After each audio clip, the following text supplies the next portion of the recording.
It's Sunday, it's 13th of September 2009, which means it's time for a very special video blog.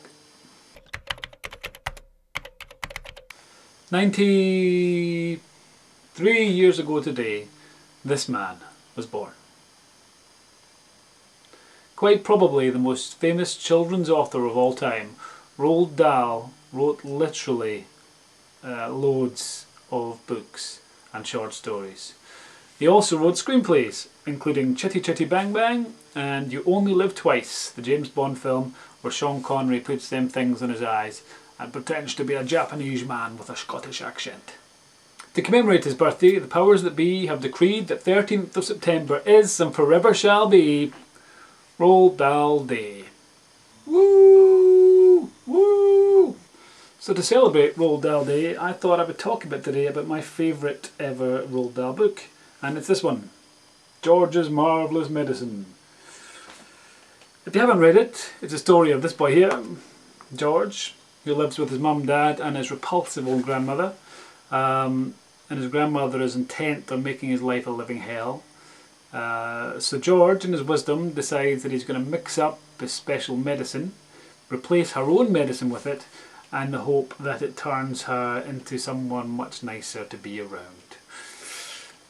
He does this by combining lots of ingredients never designed for human consumption, antifreeze, paint, makeup, white spirit, lots of things from the garage. And rather than kill her stone dead, which you might expect, they have some rather spectacular results. In case you haven't read the story, I won't tell you what they are, but look, there's a quick flash. So that's a little taster of what you can expect from the book. I think the reason I like George's Marvellous Medicine is for the same reason that I prefer Batman to Superman. And that's attainability.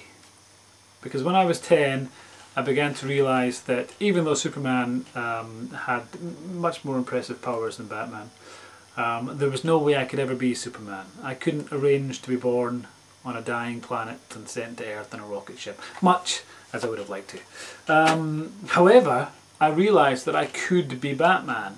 If I trained myself every day, I would eventually reach the pinnacle of human fitness. And obviously, you know, I didn't do that. But I could have done, and that's what counts. So it was that kind of attainability which makes the Batman character more appealing to me than the Superman character. And the same can be said, I think, for George's Marvellous Medicine. I knew I was never going to meet a big friendly giant. I knew I was never going to find a golden ticket and inherit a chocolate factory, and there was no way I was going to go on a giant peach with a talking ladybird, a talking earthworm and various other giant insects. Even if I could, I wouldn't have done that because it would have been terrifying. So yeah, while I couldn't do any of those things, I could mix up a variety of toxic chemicals and force feed them to a pensioner, which I actually did to Mrs. Jennings, a woman that lived 2 doors down from my mum.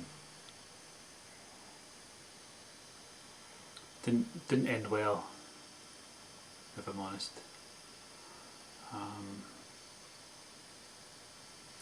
But regardless of that, George's Marvellous Medicine remains my favourite Roald Dahl book. And if you haven't read it, I suggest you go out now and get yourself a copy. So that's it for this week's video blog. Come back next week when I might be doing another one, maybe. But until then, have a wonderful, wonderful Roald Dahl Day. Invisible fiends.